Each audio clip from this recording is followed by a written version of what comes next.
Ci siamo. Abbiamo i telefoni.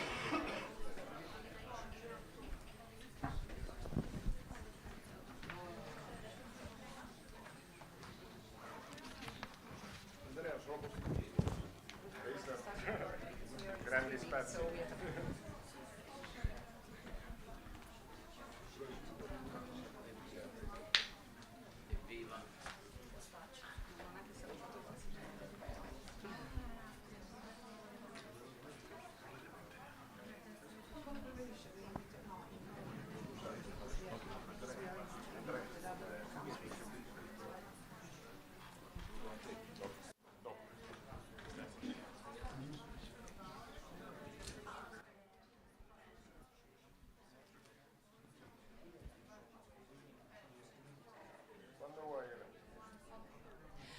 So, thank you to everyone to be here. Thank you very much. This is our last stop of our journey through Southeast Europe for liberal dialogues before we end in Trieste, where we choose the seat of the observatory.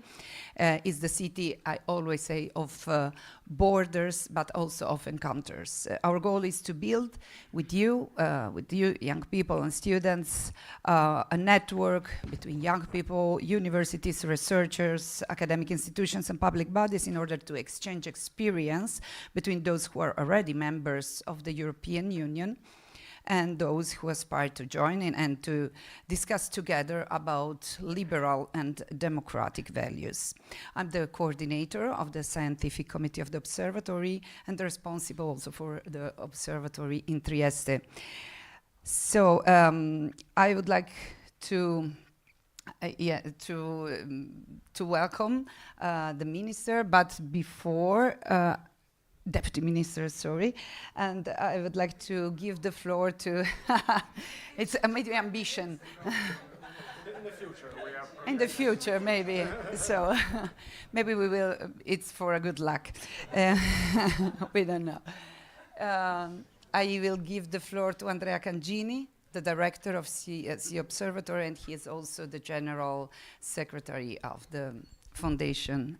Thank you, Eva. Welcome, everybody. Special greetings and thanks to the Albanian Deputy Minister of the Economy, Angelaide Musabelio. So, welcome in the last meeting of the Circle Liberal Dialogues of the Southeast Europe Observatory. We've been in Trieste, in Ljubljana, in Belgrado, in Podgorica, and today in Tirana. From the next year, we intend to cover all the capitals of the so-called Balkan countries. So why did the Luigi Einaudi Foundation, in partnership with MIB Trieste School of Management, and thanks to the support of the Open Society Foundation Western Balkans and Generali, decided to bring these meetings to life? Simply because we are worried. We are quite clearly in the year zero of history, and all the geopolitical order was failed. A new order is struggling to assert itself. The global scene seems dominated by old and resurgent empires, by ancient democracies simply exposed to the risk of gradual authoritarian twist, and by the demagoguery of those who, in a globalized world, pretend to believe in the saving of power of dusty nationalistic formulas. Never before has the need for rationality, competence, and realism been felt. Rationality, competence, and realism are the founding and essential element of liberalism. Passing on to the new Balkan generation the knowledge of the merit and the method that have always characterized the liberal thought and action, leaves us hoping that the ruling class of tomorrow, that are country and more generally the entire Balkan area shies away from the deadly call of sirens in order to open up to European collaboration in the name of freedom, pluralism, and the rule of law. It will be thanks to young people like you if the Balkans do not return to being the powder keg of Europe they were in 1914. The risk is real. The risk is real because the Russian Federation, China, and even Iran of the Ayatollah are working to make the risk a reality. In the recent past, both Italian President Sergio Mattarella and the Albanian Prime Minister Edi Rama have argued that the Adriatic Sea does not separate, but unites Italy with Albania. And of course, it's true. Ismail Kemali, the unforgettable Prime Minister who in 1912 was among the main architects of Albania's declaration of independence from the Ottoman Empire, observed that Italy is for Albania a natural gateway to Europe. So we are here now also to help you to keep the door wide open. Thanks.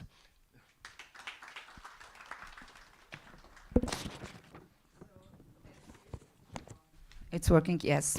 Thank you, Andrea Cangini, and thank you also to Deputy Minister of the Economy and Innovation of Albania, and Khaled Musabelio, for being here and for your address, please. Well, thank you very much for the invitation and the opportunity to address such a wonderful audience.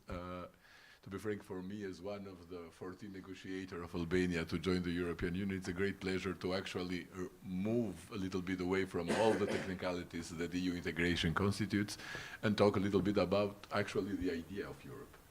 And not only about the benchmarks, the acts, the acquis, the institutions that need to be strengthened, the capacities that need to be raised, and so on and so forth.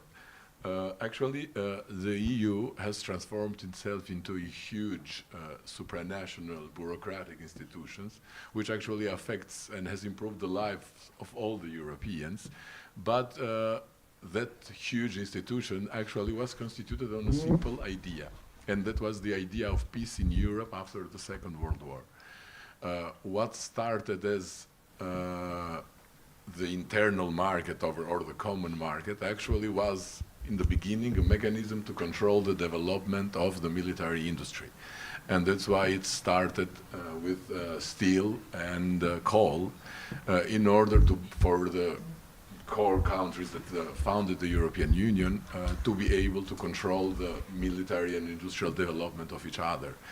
And actually, on that idea, we are witnessing now the development of one of the continents in the world with the greatest living standards and the higher standards with regard to citizens' rights, to consumer protection, and so on and so forth.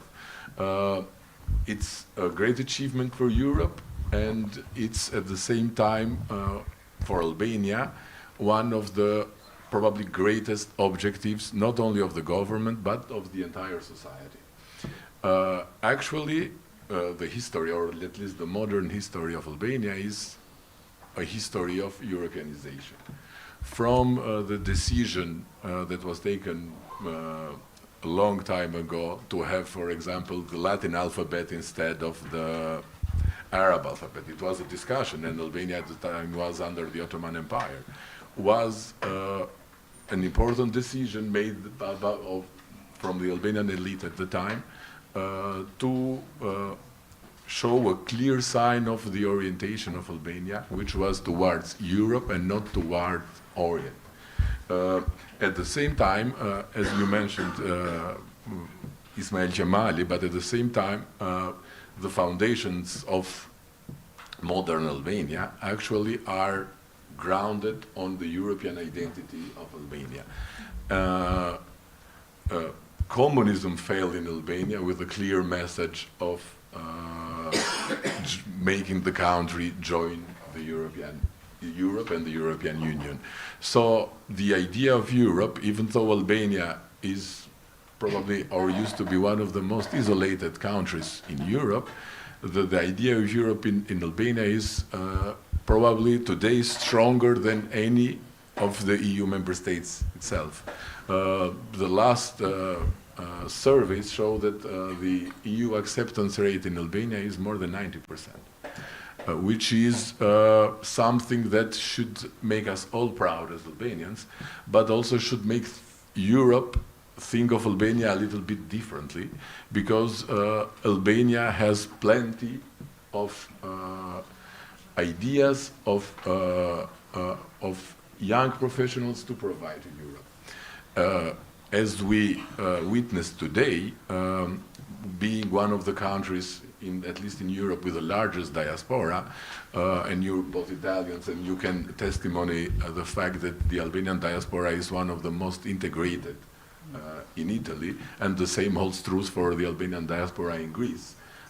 These are clear signs that Albanian youngsters, Albanian professionals are European and are willing to join the common ideas that founded Europe. So in this regard,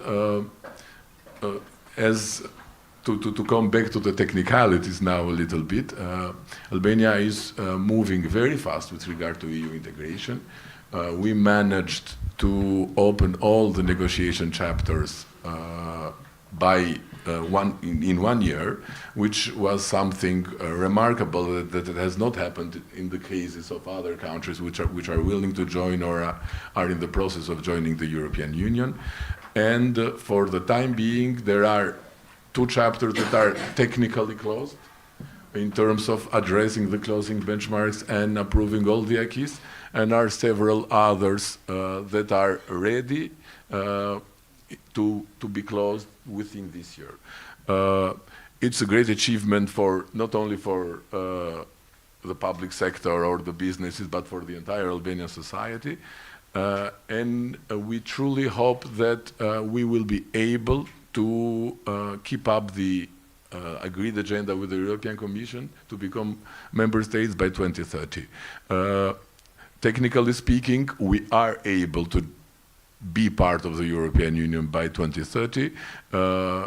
Politically speaking, it's in the hands of everybody here in this room, as it is in the hands of every citizen in Europe, to support the enlargement and to support the extension of peace in the Western Balkans. Thank you very much.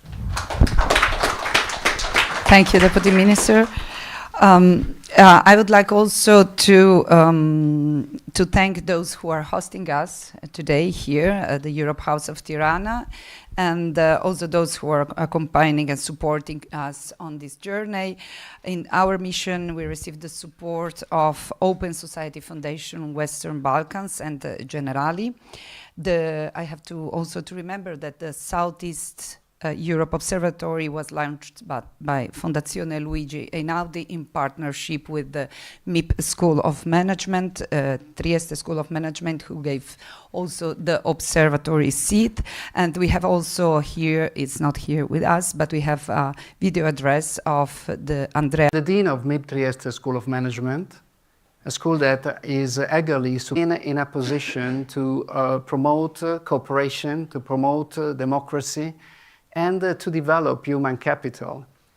And we are so happy to have this opportunity to get to know the young generations and to confront with them and to spot talents for the future leaders.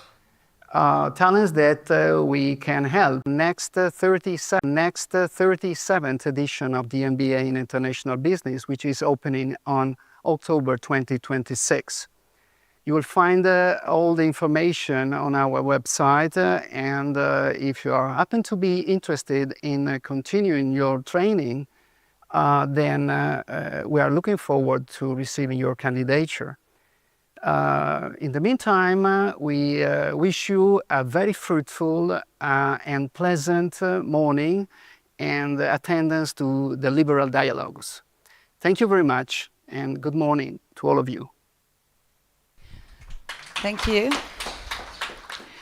So we know that the deputy minister has to go, but before you go, our president, the president of the Fondazione Luigi Einaudi, Giuseppe Benedetto, will give you a present. Diciamo, la pubblicazione più importante della Fondazione Einaudi, per cui assieme al segretario generale gliene facciamo dono. Mi piace farlo oggi perché è una giornata importante anche per l'Italia. Poco fa il Presidente della Repubblica italiana, Sergio Mattarella, ha ricordato un grande liberale radicale che oggi fanno 10 anni dalla scomparsa, che è Marco Pannella, che noi ricordiamo spesso in Fondazione, no? Allora l'occasione può essere quella di ricordarlo anche qua.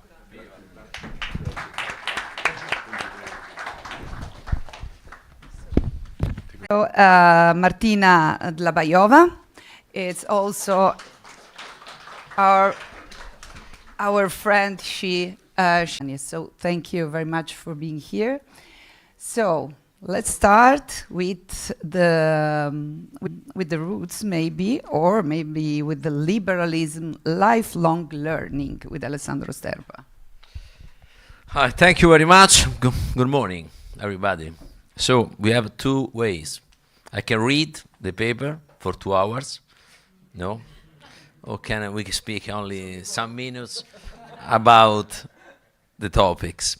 So the first thing is the really difficult terms of the title of my topics: liberalism and the lifelong learning, 3L.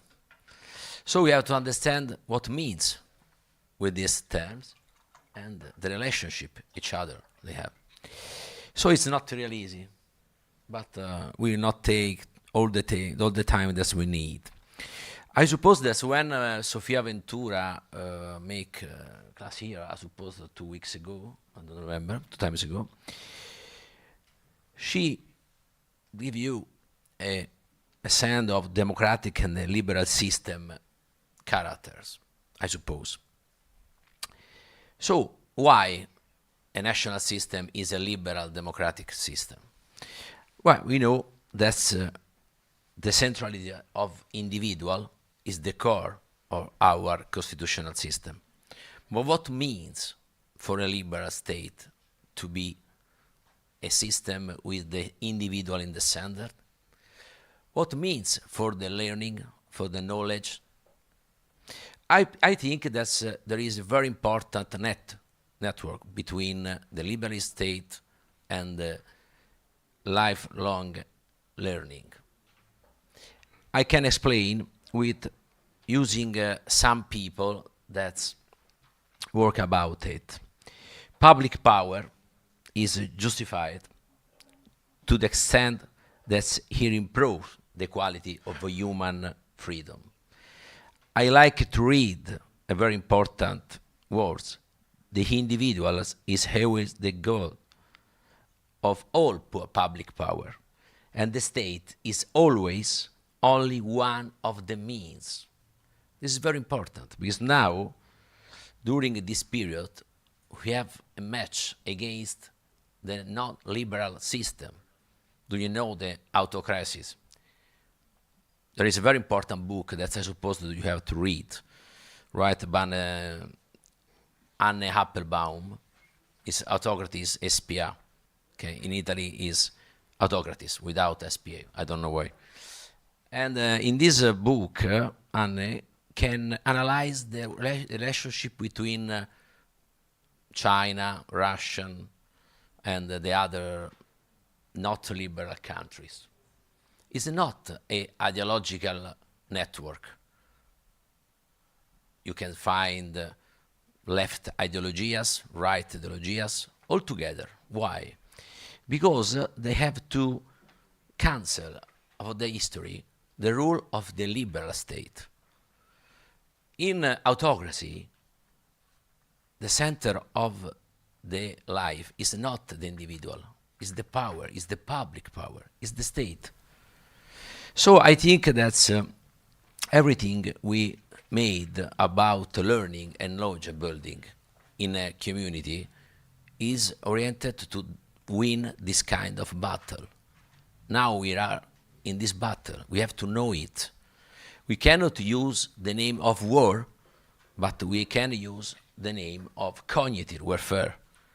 Every day from this autocracy in our countries, there are a lot of attacks to our media, to our political parties. Do you remember what happens in Romania 2 years ago, during the winter of 2024? The Tribunal Court have to cancel the first election day. It's incredible. So the question is, what happens when the freedom is under attack? I think that we have very strong to use our liberal approach. The most important weapon against the autocracy is our freedom. So we have to build a freedom in the mind of the people, not like the autocracy is made every day in the educational system, in the universities, but helping everybody to be free. I'd like to use the words of Luigi Einaudi. So for the foundation, I suppose is the minimum tax to pay. Luigi Einaudi wrote, the only guarantee of freedom and scientific progress is the freedom to deny everything. The victory of the true over the false arises exclusively from the possibility of affirming the opposite of what is universally held to be true. It's very important. This is a transportation of the Mill idea of the free market of ideas. And so Luigi Einaudi can help now to understand what is happening in our country. There is a very important difference between the liberal approach and the other one on the knowledge building. For example, Luigi Einaudi told every time that it's not correct a state monopoly of the educational system and universities. But it's not good a private monopoly too.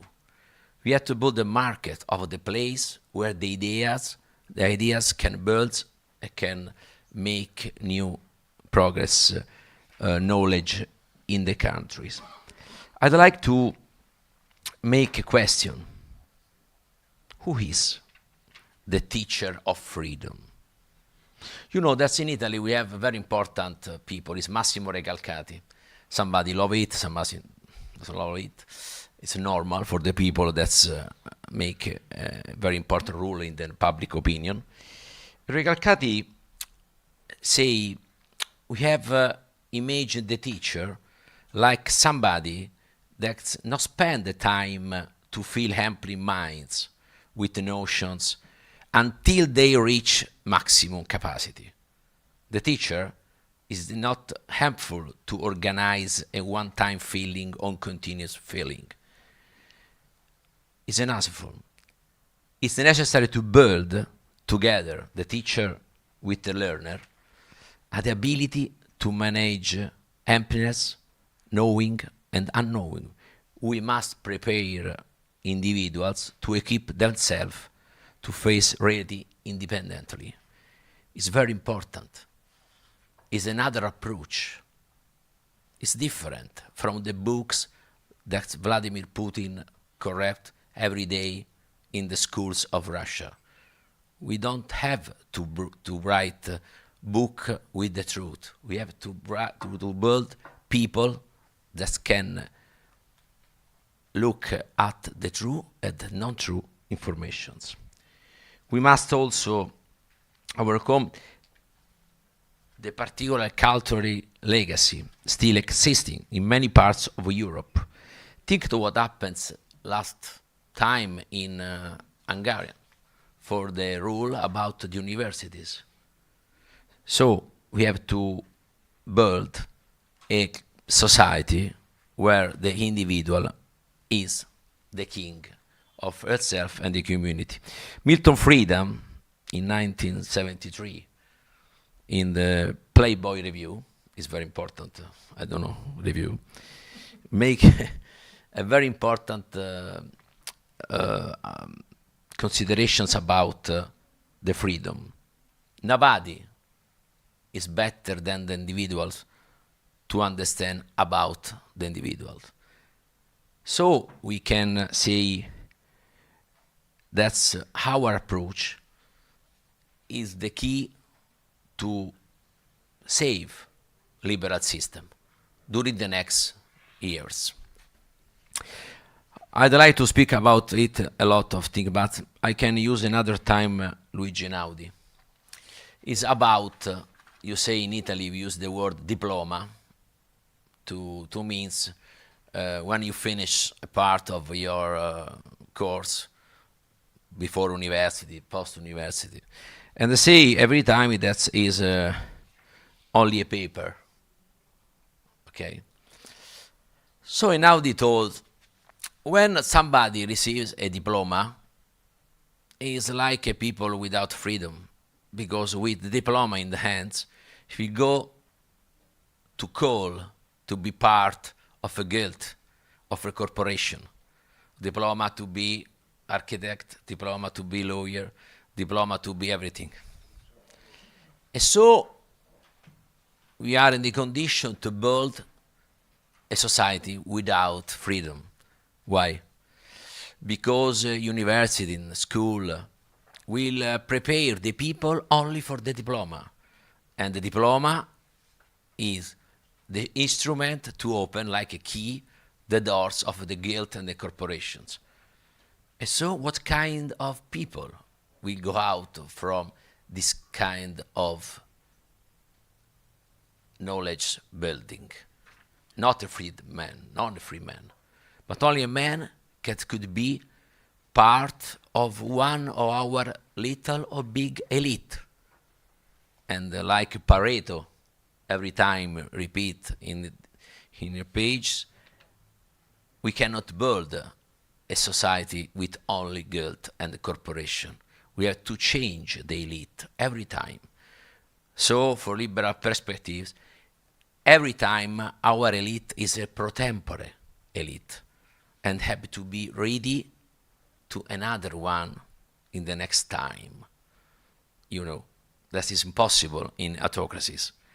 This is impossible in other countries where liberalism is out of the framework, cultural and political framework. So the last point, I will leave you my remarks, so if you want, you can read if you have any, but I don't, we have a lot of time, so you can read if you want. Is the relationship between liberalism, knowledge building, and new technologies. The second problem of the diploma approach is that we lose our cultural role in university and the schools. Schule, ich habe gesagt. Sorry, very difficult for me speaking English because I study German, so every time I use German words. Thank you. I'd like to say you this kind of things.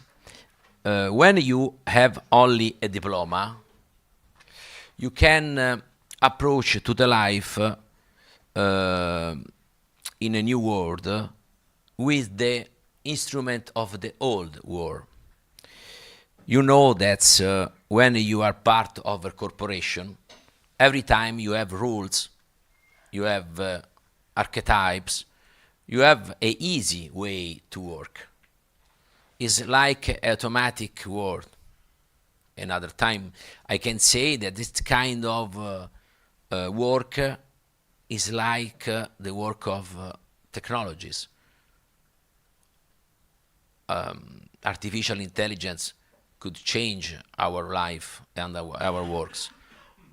But this kind of changement, it will be more easy if we build only automatic, cultural works. So we have to build the freedom in the research of new kind of works where we can be human, we can make mistakes, we can change the reality. So I think this is the really way of the freedom. Technology is not a problem only for the people, but for the systems too, because they can help us to imagine that everything is just prepared by the artificial intelligence. We have to remark that for liberal approach, lives is a really activities with mistakes and fantasy. So I will leave you my paper, but I have to finish with the last words of the paper. Freedom, always choose freedom. And you can be a good, free member of your community, even if you have not a diploma. Thank you.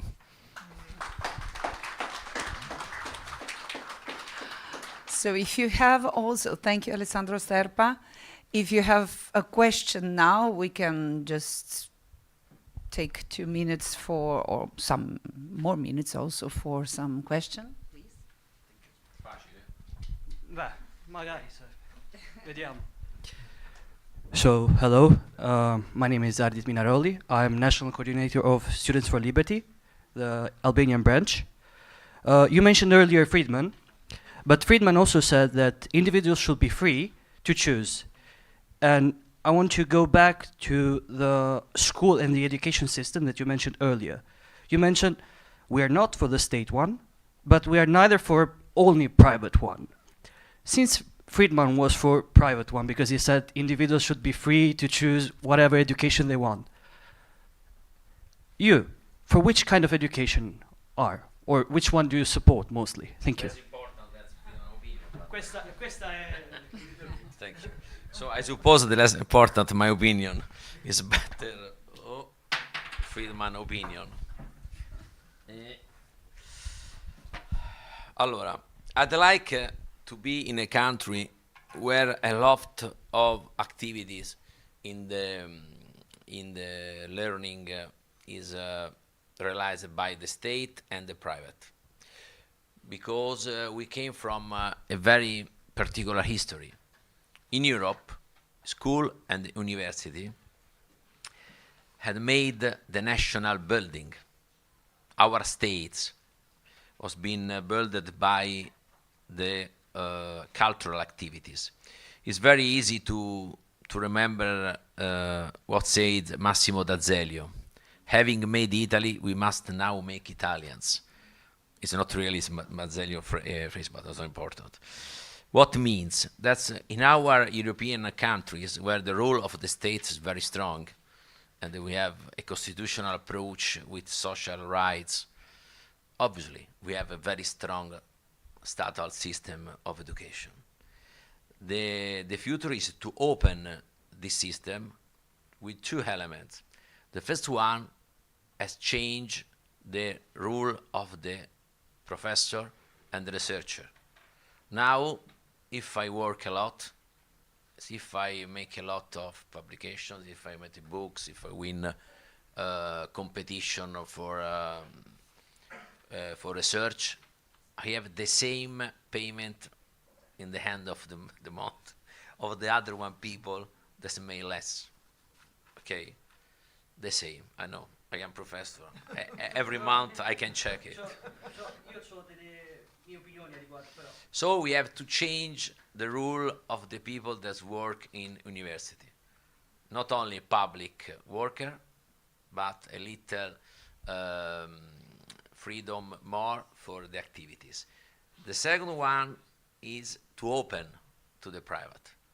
I have to choose if my son, if my daughter have to study here or in another place.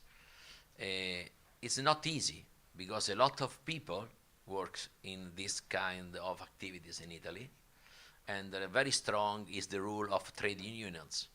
And so, you know, that's the trade unions during the first part of the time of the states has a very important role for the rights. Now is very different.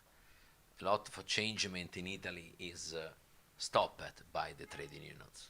And so I think that is the answer. Less interesting than Friedman answer. Thank you. Maybe there is another question or someone who will Can I just follow up on that? yes, but you need the microphone because they are streamed. So we have to record. So, or maybe there is another microphone. Thank you very much. Okay, so yeah, I just want to elaborate on that. Would like you to elaborate on that issue about the individual and the government and the public. One of the main problems that we have in Albania is that from one side we have low trust in government and institutions. We hate government institutions, but from the other side, for everything that we have, we want solution from the government institutions. Even if it is about our pavement in front of our house, we want the government to take care of that, even for things that you can do individually. Now the question is, how can you educate people and generations with this approach towards freedom, that there is something that the individual is responsible and something that the government is responsible? And especially if you become part of Europe when you have to compete not only with Albanians, and sometimes in Albania we can sort out things through people that we know, but you have to compete with Germans and Swedish. And for that you need some values based on individual freedom and personal will. So how do we educate young generations with this new approach to freedom and society?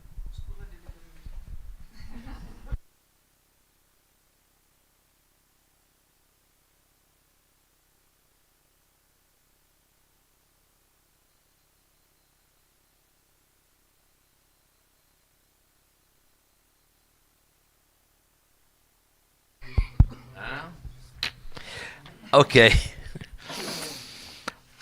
So I use the words of Acemoglu, do you know, no? Nobel Prize, okay. There is a very important book, I suppose. The name in Italy is Progresso e Potere. In this book, there is a very important example for me. When the people work in old countries and come si dice grotta in inglese? Cave. In the old part of the cave, you can find the human rest of the people dead. So in the first part up, you find the part of the bear and the animals dead. Why this changement? Because during this time, the human people use the fire. Oh, think of the people that the first time look at the fire. Alone. What is this? It's dangerous? Or could it be a real important instrument for my development? I suppose, like Lewis in the book explained, that the first time that the man touched the fire is dead. But the second time, the third time, he changed the life of community and humanity. So I think that's we have to have an approach to use the changement and the risk approach for the development. Nobody can tell me what is better for me. Okay? That it's possible to be in order by a point of view that is out of our life. So the state have a rule really reduced to the necessary activities for the community, but not for the life of the people. I think this approach could be building during the life with our choice, in every situation, in the love, in the family, in the work, in the university. So you have to say that freedom is the normal instrument to decide. State is the exception. Thank you.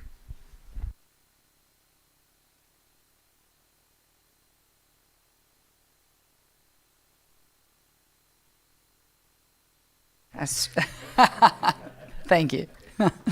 So maybe we can leave more time at the end for other questions or maybe for a discussion.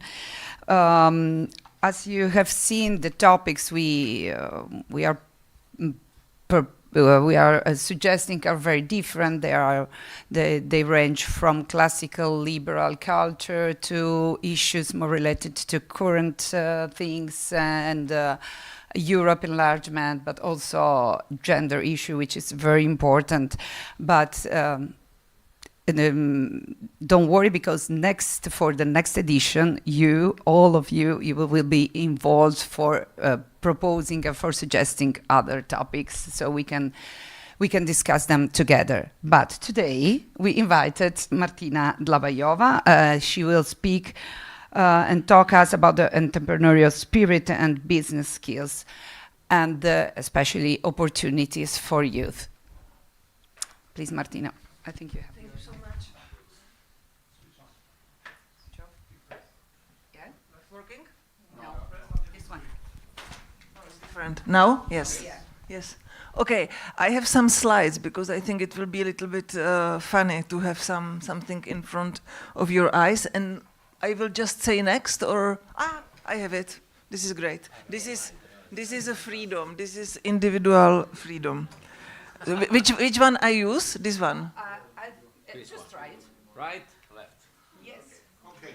It works. Super.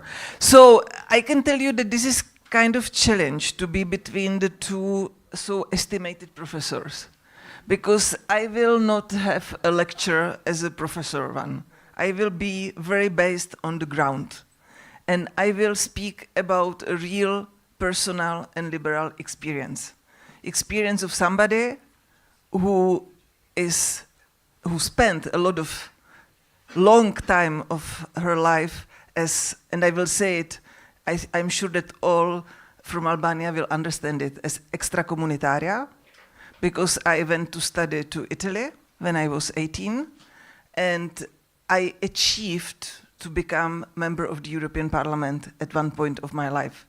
But I am the whole life entrepreneur, and even as a politician, I was an entrepreneur politician, which was not so easy. But I will talk about this concrete experience, and of course I will focus on two things which I absolutely take as the most important in Europe. First, having big attention to the youth, and having big attention to entrepreneurial spirit and businesses in Europe. So allow me to do this joke, just very simple joke, because so my name is Martina Dlabajová. I come from Czech Republic. I graduated in Zlín, which is my hometown, and then I decided when I was 18 to study in Italy. The decision was really individual liberal decision, and I went against my parents, because in '94 it was almost impossible to decide I'm going to study in Italy. I'm going from east to west. And I did my exam, of course, to be accepted to the university, and I had to promise to my parents that I will maintain myself at the university. And if not, in 6 months I will be back. And I was not. So I opened my first company. And I'm just telling now, I still think this is a crazy thing I did. I opened my company when I was 18 as a Czech, blonde, young lady from East in the West, in Italy. I don't need comment. So I opened my first company. In time, I had 7 companies in Europe, so I was traveling through the whole Europe. At one point, my company had a big, it was really a business contract as representation of regions at EU institutions in Brussels, which was a fantastic experience because for 6 years we represented the Czech regions in Brussels. 2012, I came kind of back in Czech Republic and I became president of Chamber of Commerce of the Zlín region. I managed this Chamber of Commerce representing entrepreneurs. And in 2014, I was asked as a business person to run for the European Parliament elections. I had 2 days to decide. I decided yes, of course. And so I went through 2 mandates in the European Parliament. I was elected 2014 and I was re-elected 2019. 2023, 1 year before the European elections, I decided not to run anymore. And I am still deeply convinced that the politician should stay in the office for 2 mandates maximum. Because if not, you just get crazy. I think you really get crazy. So this was my really firm decision. It was not an easy one, and I will talk about it. Being a member of the European Parliament was a dream job. The dream job I didn't know I was dreaming of, but it was a dream job.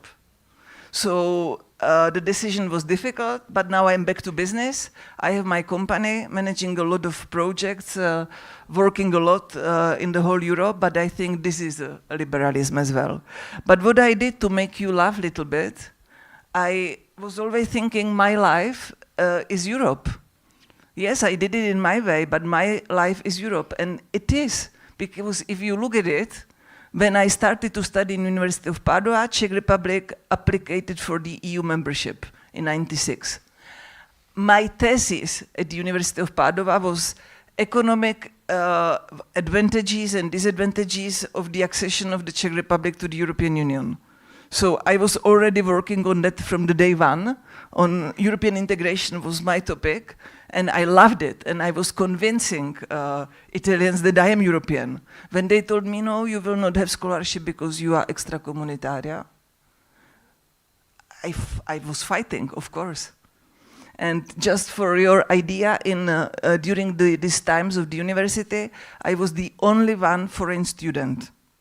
It was before Tempus and Erasmus, so I was the only one foreign student who came for the whole university course. Now, at the University of Padua, there are 70,000 students, and 1/4 are foreign students. So it changed completely in all these years. So if you look at it, I graduated in 2000. In 2003, there was accession treaty signed and the EU referendum approved, and the Czech Republic joined the 1st of May 2004. And just for your idea, the Czech regions opened representative office in Brussels in October, 1st of October 2004. So we did it straight away. We did it in 5 months. We already had the office in Brussels. 2007, 2008, the Czech Republic joined the Schengen area. 2009, of course, you know, Lisbon Treaty entered into the force, and there was the first Czech EU Council presidency. When I became the member of the European Parliament, I had, in the second mandate, I had the privilege to go through the second Czech EU Council presidency. So that was a great experience as well. So I am showing this because I think that this is the liberal choice, that you have some liberal path you go through. And, you know, I connected my entrepreneurial spirit, my somehow political studies, but the fact of being at the right moment in the right time. Because, of course, I was 18, and of course I knew Russian because we studied Russian, but I could study English, I could study Italian, I could study German, and I could go abroad. If I would be maybe a couple of years younger or older, maybe it would not work. So that's what liberalism means for me as well. Well, I will go very quickly through my work in the European Parliament because I want that this lecture is interesting for you from that point of view as well. So, of course, when you enter in the European Parliament, you first start to work in political groups. And I was liberal, of course. I am liberal my whole life. So I entered in Alliance of Liberals and Democrats for Europe, ALDE. This was my first mandate. In second mandate, ALDE became Renew Europe, which you probably all know with Macron, it became Renew Europe.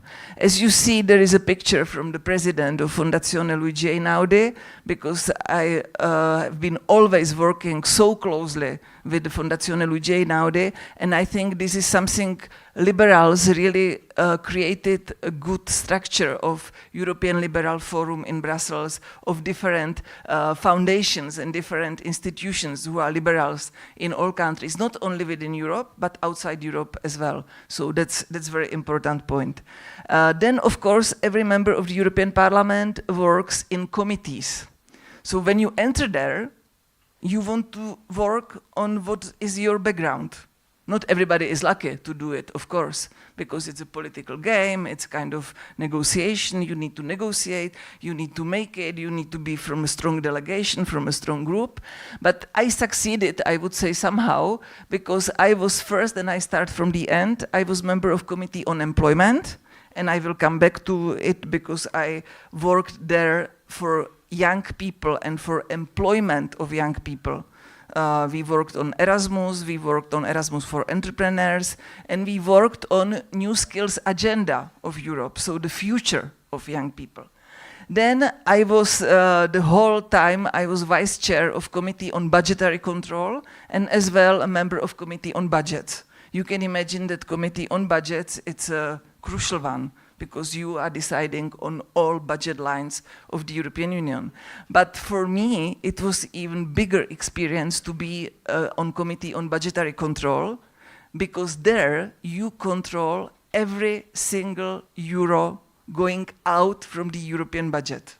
So everything what goes, it doesn't matter, to Roma, Lazio, because there is some investment, everything would go to Albania, everything would go in outside European countries for development, for anything. And I was lucky enough that already in my second year, in 2015, I was a reporter for the whole European Parliament for so-called discharge, which is the discharge of the year of the European Commission. So I had Juncker coming to me, begging me to approve his discharge of the previous year, which was, I would say, one of the best experience ever. Because you understand exactly how the EU budget works and how all the politics of the European Union works together, and why there is a balance between agriculture policy and development policy and accession money, and how you balance all this. And that was great. Even controlling all this was absolutely great. So that was a great experience. And in my second mandate, my real dream came true. I became member of Committee on Industry, Research and Energy, because that was something on my entrepreneurial spirit. Being a business person, for me, that was my goal. And funny enough, I became one of the coordinators. So I was liberal coordinator of Committee on Industry, Research and Energy. And just to make laugh all women present, I was the only one woman. All the other coordinators from other political groups were men. But it was nice times, I would say, because liberal group in the European Parliament was the third biggest. And so, you know, EPP coordinator said something, SND, Social Democrat coordinator, said something else, and who decided? It was me. So liberals were really deciding everything in that mandate. So it was nice to be coordinator of the most important committee at the European Parliament, of course. Well, my passion, and I will talk about that, is enterprises, small and medium-sized enterprises, small and medium-sized companies. So I started intergroup at the level of the whole European Parliament on small and medium-sized enterprises. And it's like a cross-committee intergroup you can start, because of course when you talk about SMEs, you talk about employment, you talk about education, you talk about agriculture, you talk about industry, about energy.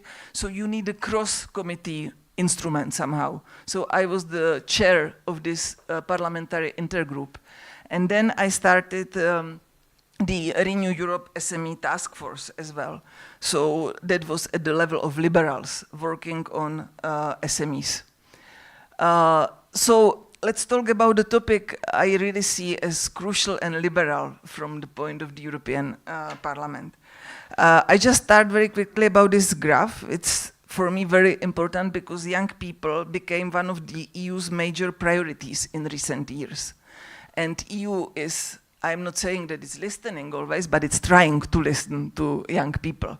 And as you see from the numbers, the young people are really active, are super interested in public affairs, in the world around them and in Europe, and they are the future, so we absolutely need to count on them. What are the key achievements for young people? Of course, there are several initiatives, and I am sure that since you are interested in European politics, you know them all. But there is European Year of Youth, the Youth Check, and Youth Dialogues you can participate in. This common goal is simple, to make sure, and this is what we will be doing with our observatory, that young people are heard, and that EU policies take their needs and views into account from the beginning. So not only that you ask opinion after you decided on some legislation, but you need to ask before.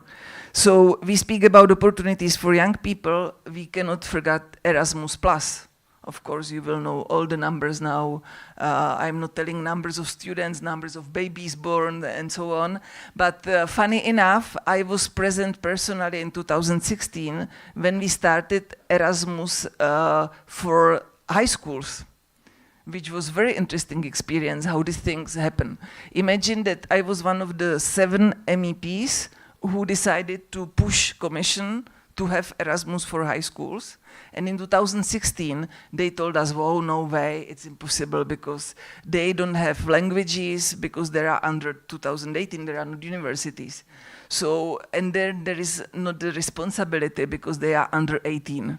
So we made a first pilot project with the Commission, and imagine that in the first pilot project, there were only French and German schools participating because the cross-border cooperation, only French and German, nobody else. Second year, we did second pilot projects, and we had already 54 applications from whole Europe. And the third year, Commission decided to put it as a part of Erasmus+.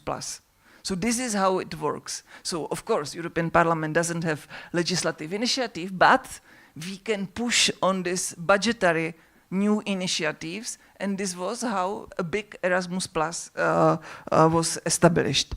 So one thing I want to mention as well is Erasmus for Young Entrepreneurs, which is this great cross-border exchange program that gives new or aspiring entrepreneurs the opportunity to learn directly from experienced entrepreneurs. So there are already 45 countries involved, more than 20,000 businesses exchanges, more than 28,000 applications for new entrepreneurs right now. So imagine how many people you can influence with this exchange.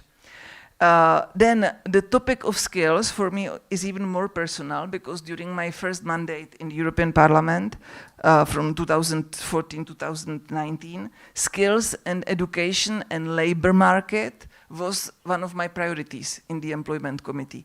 And I concentrated myself on young people, so which means the most vulnerable group of young people, 18-25. Because these are people who finish high school and people who finish university.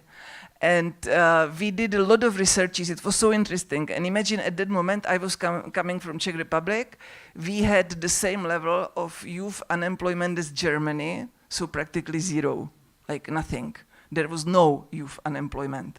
But when I looked at countries like Italy, Spain, Greece, Portugal, there were in some regions of these South European countries, there was unemployment 60%, which for me meant like every second young person was without a job.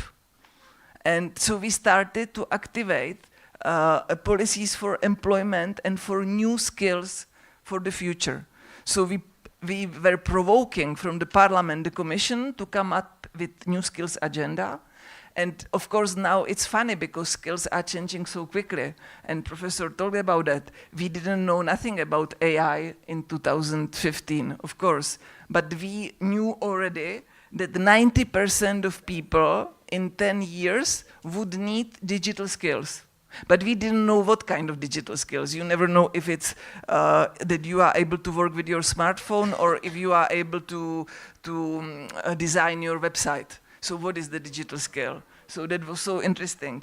But what was interesting from that time, it changed a lot European mentality, that you don't need only the hard skills, but you need soft skills as adaptability, flexibility, and the openness to change. Because we discovered some interesting data at that time that young people of that time, it's funny because it's 10 years ago, but there are still young people, we are still young, all of us.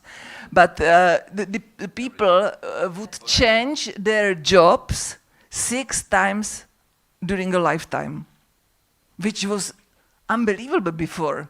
Because of course, once you are dentist the whole life. Once you are a plumber the whole life. But now we are living in times that you will change your job 6 times a lifetime, which means the flexibility and adaptability, it's really #1 skill.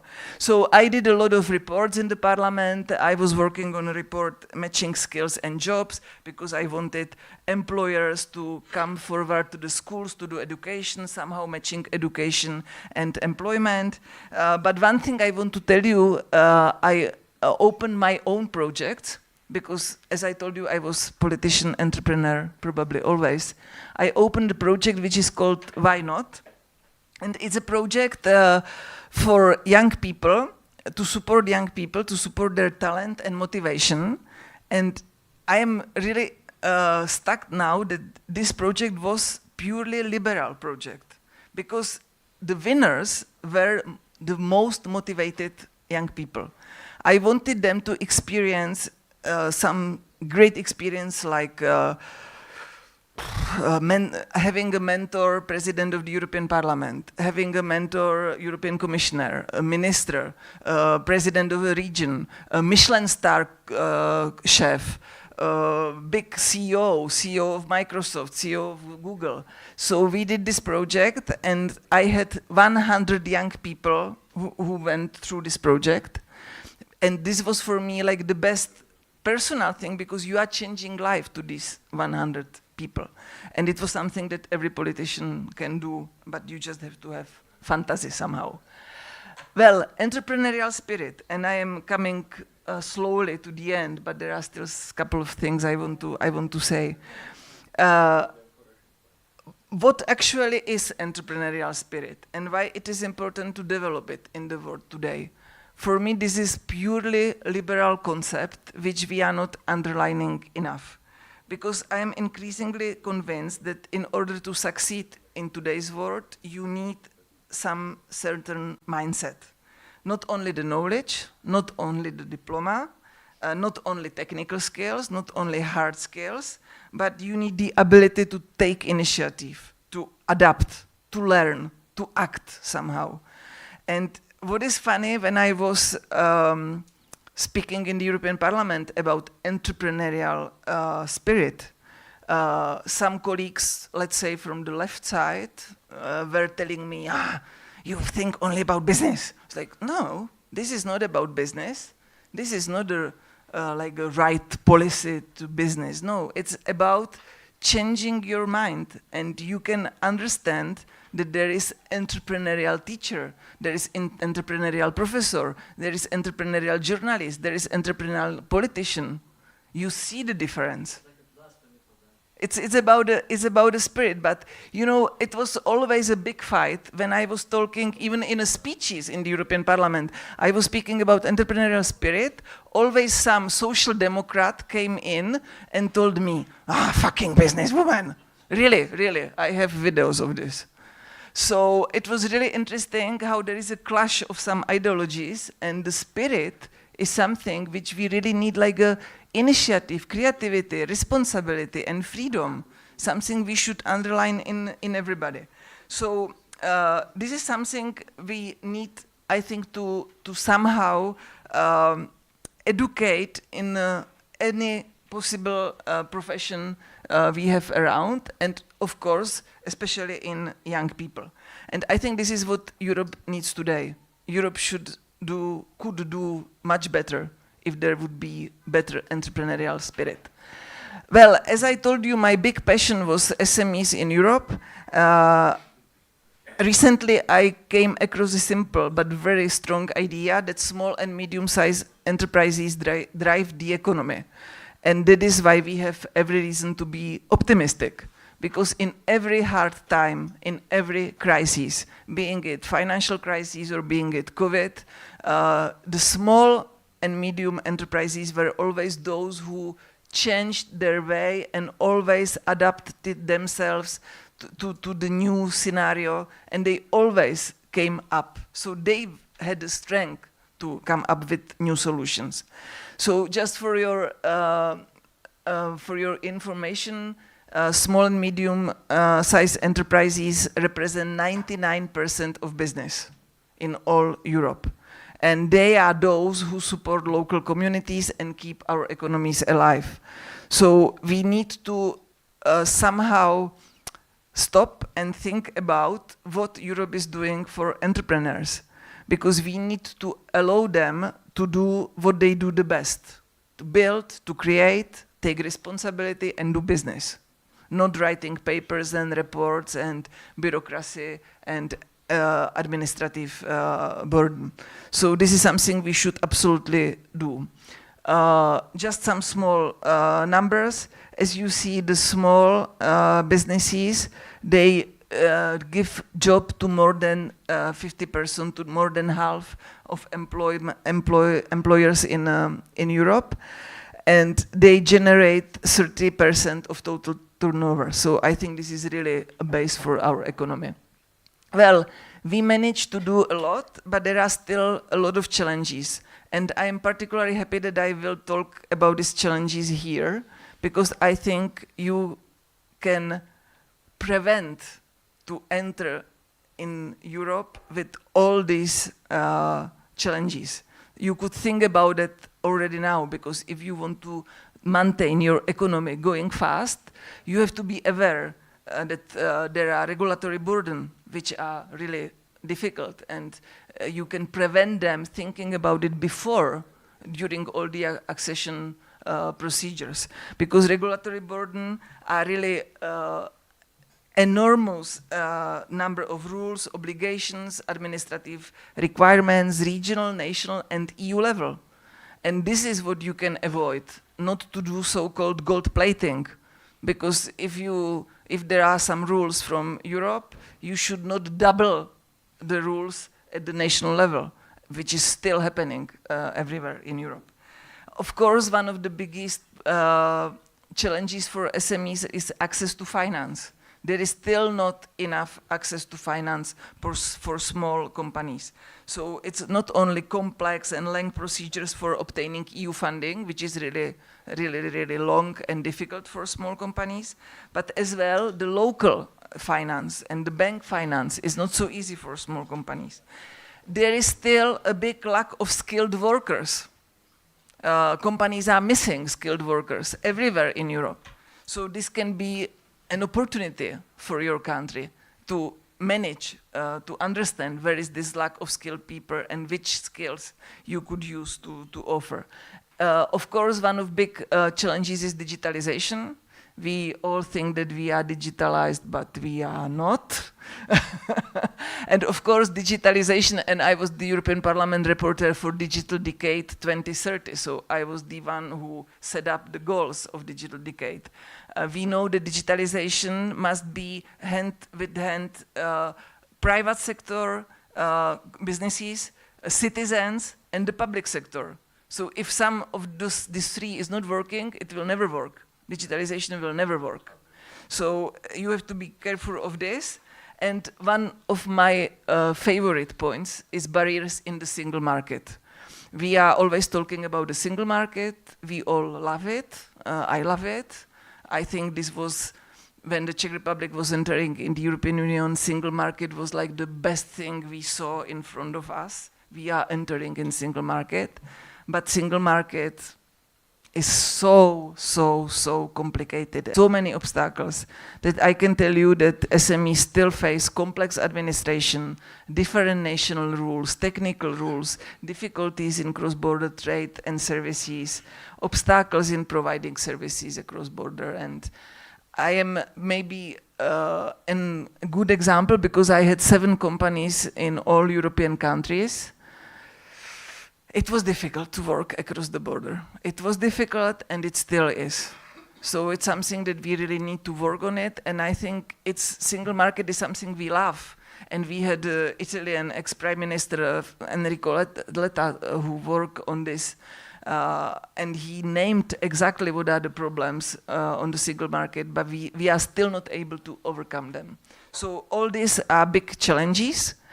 And of course, during my mandate, SMEs became a top priority. We had this SME intergroup, SME task force in Renew Europe, so purely liberal. And what I succeeded, and it's not continuing because everything is connected to the people, I succeeded to bring SMEs topic to the plenary. So we have the State of the SME Union, something like the State of the Union that von der Leyen or President of the Commission always is presenting. So we had State of the SME Union. We did it for 5 years. And when I quit the European Parliament, nobody is doing it anymore. So this is such a pity, okay, the end of set window. But this happens because everything is connected to people, of course. No? That's always like that.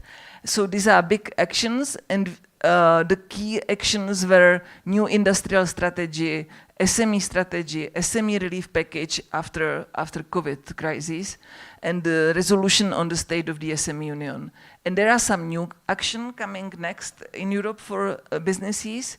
Simplification packages, you know that Commission is always coming with new simplification packages, calling it omnibus, and they should simplify all the procedures and administrative burden. There is a new strategy, completely fresh, EU Startup and Scale Up strategy.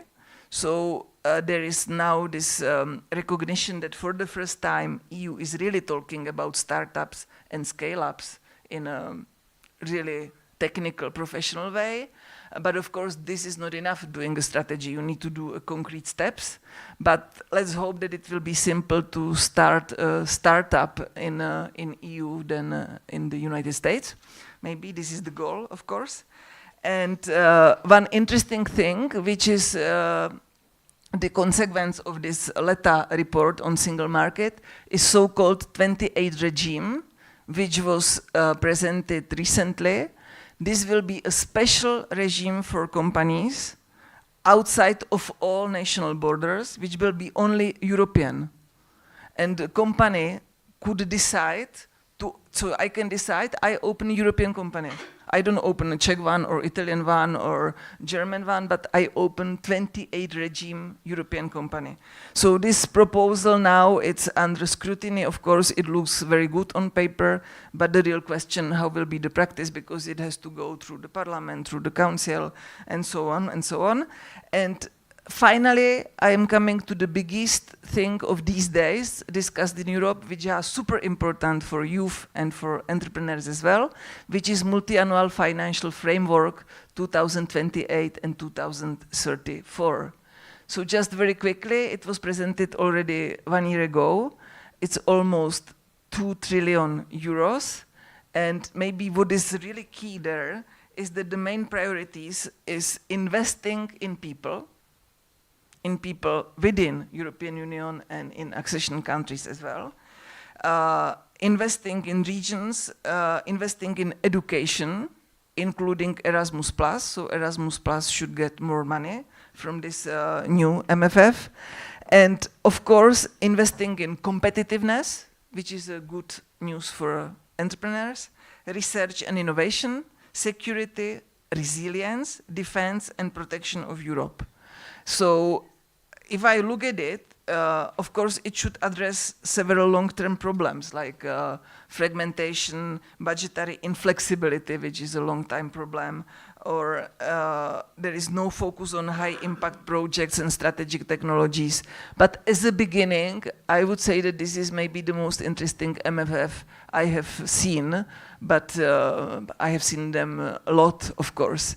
So what is interesting for my country, for example, that we are moving away from the cohesion policy and we are going more to strategic European partnership. So that's it. I had other two quick slides on competitiveness and resilience. Of course, in this budget, the most important will be European Competitiveness Fund, where will be defense industry as well, but strengthening entrepreneurship in Europe. That's the main point. And Horizon Europe, you probably know it all. It's a research innovation program in Europe, so it should be strengthened as well. And for education and skills, so for young people, there should be stronger investment in skills, culture, media, and values. And there will be reinforced Erasmus Plus program. So I think that there is a bright future if this will work, if this will go on. Well, I am convinced that we have both in Europe and I am taking now the larger Europe, not only the European Union. We have very talented young people. We have very talented entrepreneurs. We just need somehow to put the focus on right things, on right strategies. And I think that if Europe wants to remain competitive, we need to put these strategies in place, like to think really strategically, which I can tell you not everybody at the highest level is thinking strategically. We need to help them somehow. So this is why we organize these meetings, because the strategy sometimes is coming from you, it's coming from all of us, it's coming from this brainstorming. So this is a kind of liberal brainstorming, what should be strategical. So supporting entrepreneurship, business skills, and young people, for me, is a strategy for Europe and for future. So I think talking about this is that kind of liberal Europe we want to build. And I hope this is the kind of liberal Europe you are dreaming of, because this is which I dreamed of, and I dreamed about this, and I became a member of European Parliament. I think this is a good example of a liberal path. Thank you so much for your attention.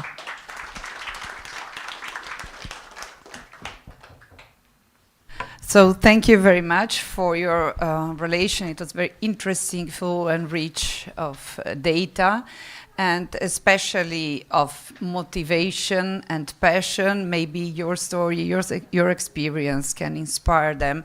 Maybe you have a question to pose now. We have 3 questions, 4. Okay. Then we leave the last 20 minutes to the professor. So we have another microphone. Ah, okay. Please. So I'm just standing for easier access. Thanks a lot for your presentation. My name is Yasmina. I am a political science graduate here from the University of Tirana. And actually I do have 2 questions that are very brief. I've seen both you and the professor here speaking of liberal and liberalism, and treated it, generally speaking, as a badge of honor, and I'm really proud to see people that are very fond of, what they stand of. But in addition to that, I would also like to ask you, in case you think that liberalism as an ideology here, I mean, generally speaking in Europe, but also globally, is in a sense in a crisis. And if yes, what do you think that should be, improved within the liberal thinkers? In addition to that, my second question is in terms of, new developments that are happening in the EU. We already know as young people that in the next year we expect that the current strategy of the European Union is about to end, and another strategy is, on the verge of being, kind of written. Let us speak of, for example, young people coming from the Western Balkans who nevertheless would like to have, in a sense, a say. How would you, in a sense, I would say, suggest them to engage more in this process? What would be some nice new step that they can take in these areas? Thanks a lot for your time. So we can open another conference to answer. Exactly. Yes, of course. Well, I think for the crisis of liberalism is up to the professor to answer. I am just... No. No. I would be very practical on the crisis on liberalism, not ideological and not like from the academic point of view. So you would not take it as a lesson. Of course, I see the crisis of liberalism because I saw it all around when I was sitting in the liberal group, first in ALDE and then in Renew Europe. It is changing because it's changing the world around us. So people are really adapting to the world. Maybe one of the reasons I end up in politics and I finished the politics career was because I didn't want to change my liberal convention. So I didn't want to change, so I didn't want to say my liberalism is in crisis. It is not. The time will come back. So this is maybe why I finished in the politics. I didn't want to go in other political groups. I didn't want to go with other parties. I just wanted to stay liberal. And it doesn't matter if I am member of the European Parliament or entrepreneur, because I think that you have the value inside. But yes, I saw a lot of changes. I saw, and you see it, it's difficult to explain, but sitting in the European Parliament, you see how people are voting, you see how people are changing, and in 10 years you see a lot of changes. Different coalitions, different ways, and sometimes you are surprised, like, oh, you 3 years ago, you were the best liberal in the world, and now you are voting with the conservatives or with left, you know, I saw the changes. Maybe this is why I am where I am, and I prefer to be myself and doing my business than changing parties or groups. So that's about the crisis of liberalism. About how to engage. Oh my God, you need to engage. You can change a lot. And if I wanted to give you the only one message, the message is that you can change, you can do it. When I was studying the European integration, and I said, I really felt extracomunitaria who had to go every month to ask the permit of stay. Every month I had to go back to Prague. I had to ask, almost to beg, to have a visa again for next day. It was terrible at the beginning. But slowly I saw that you are engaging, you are changing even for the others, because I know that scholarship for people outside the European Union at the University of Padua, it was my change. It was my fight. So I am happy for that, and all fights I did in the European Parliament, I think that an individual can change things, because I always did. Short answer. Where are you? Okay. Hi. So I think that democracy without liberalism is not a democracy. Think about it. To be a democracy, you have to be in a country where every time you can change your government. And you can change your government only if you have the free vote, free competition, electoral competition. So, for example, there are a lot of countries in the world, I suppose you study in university, this kind of things, where the name of the republic is democratic, but it's not really a democratic country. You can check with the name of the east of world, but you can look to the Deutsche, to the Germany. So do you remember when the Germany was divided in two countries? One of them, the name is Democratic Republic of Germany, but really nothing was democratic in this country. So I think that democracy is really democratic when you can choose in the pluralism, and during the electoral time you can choose somebody to lead your country in unviolent method. Liberalism is not an ideology, it's a method, it's a perspective. So you can need the liberal element in a country if you want that the people can be free. So you can use the terms liberal to refer to the old liberal ideas. I suppose during the last time, now we have to change the use of terms liberal. Liberal is pluralism in the democracy and the freedom for the individual.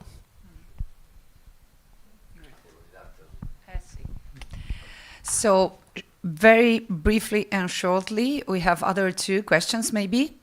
Okay.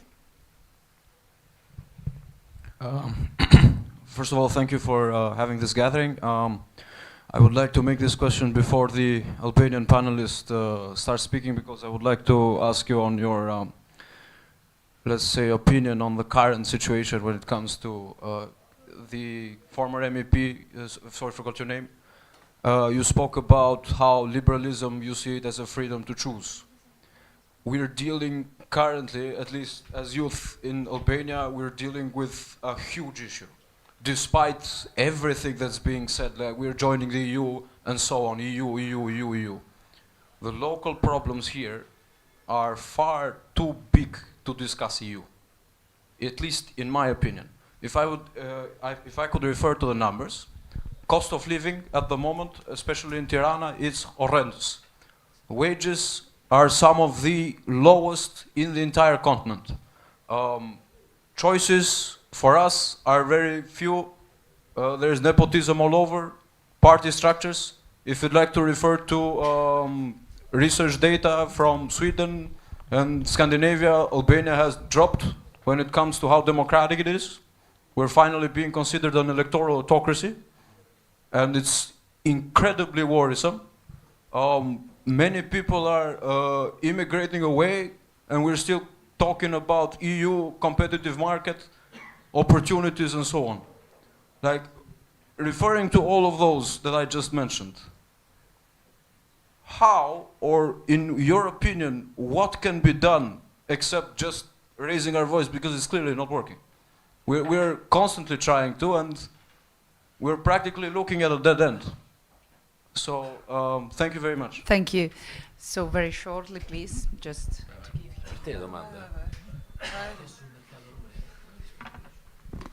Well, I have difficulties to answer because I don't know the situation. I am not the analyst. I am not the political opinion maker.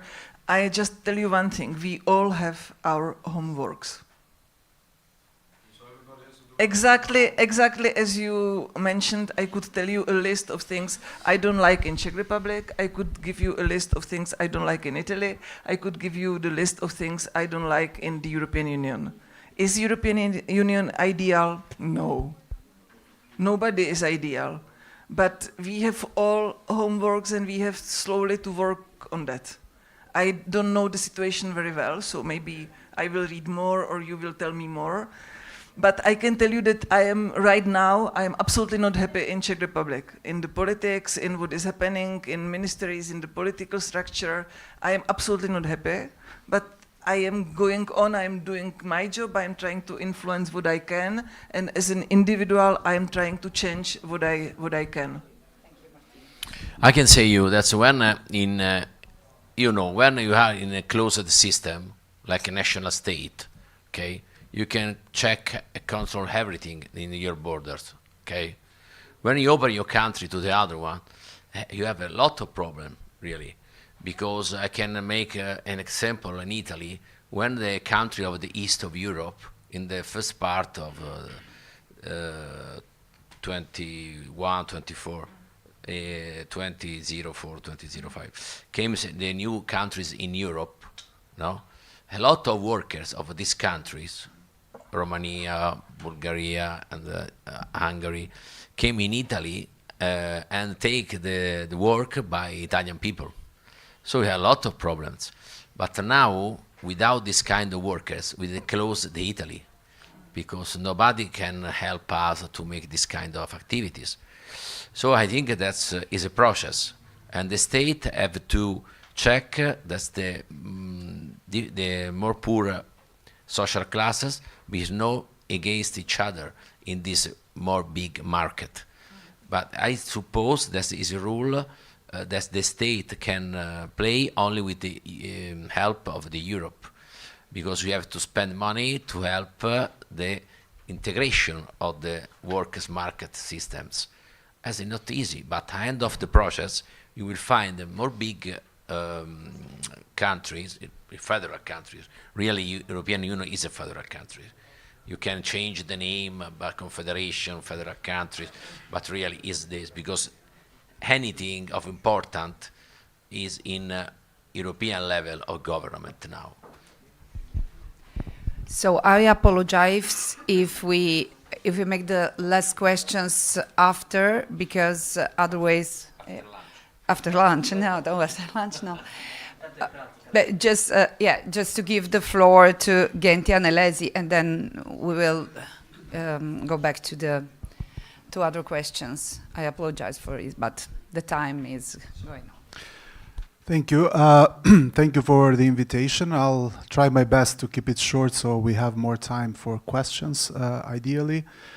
So thank you for having me here. Thank you to Fondazione Luigi Einaudi for organizing this. Also for the work you do in Italy for spreading liberal ideas in a very complex and challenging context when it comes to liberalism with its own problems and difficulties. So I would say that's a great work that you do there. So I have the difficult task of keeping it short, but also being the last one where so much has been said. So I need to come up with a few ideas that were not maybe discussed enough or not touched upon. So the first thing I would like to start with is the importance of, for Albanians and Albanian youth in general, Albanian people, to get to know a bit the EU. Okay, because one of the myths that I would like to challenge in my speech today is the fact that Albanians 93-94% support EU membership. That's true, that has been the figures for a long time. But you cannot fully support something you don't fully know. Okay, so that was the same figure that Croatians had before starting accession negotiations in 2006. But when they finished accession negotiations in 2011 and they needed to do a referendum, people were scared and afraid they would not reach 50% in the referendum. The same in Czech Republic. So there is a process we can learn from, which is learning about the EU. The more you get closer to membership, the more you learn also about obligations, costs, losses, because there will be losers in this process. We need to clearly say there will be industries and sectors that will suffer. But what we know for sure is that overall benefits are much larger in the medium and longer term than the losses. However, the more you get to know the EU, the more you also understand also its challenges, complexities, and so on. So this is a first point that we have to, beyond the ideal of Europe that we grew up with, you know, wanting to join Europe, we have to understand also obligations and the complexities that come with Europe. It was mentioned earlier by the Deputy Minister that Europe was a project for peace. So that is often forgotten by the EU itself. You know, the EU membership has become a matter of calculations, like do I get more if I join or not? But actually it started as a project for peace and stability, democracy and so on. And of course in the region we do not forget that because we have the memory of the war differently from the EU, at least before the war in Ukraine. But in order to understand what it means to join the EU, we need to understand also EU values. It is mostly about values rather than the technical standards and criteria. And we know this from the region because one thing we suffer from in this process is trust. So to put it simply, when you talk to EU leaders, very often they tell it openly when you are in private and informal meetings. It's about trusting each other. It's about trusting your institutions, about trusting how you will vote eventually when you join the EU about certain issues. So it's about sharing common values in the end. So, and that's important, especially since the EU has had also some bad experiences recently with backsliding in Hungary and so on. And so they want to make sure that whoever comes in understands and shares the same values. So that is also important. And by values, of course, we mean also liberal values and the freedoms that are associated with them. Because there's a distinction in theory, in literature, between what we call European integration and also Europeanization. The first one is more a mechanical process of ticking the boxes and adopting the EU acquis and transposing it and so on. The other one is about internalizing these values and these norms, making them your own.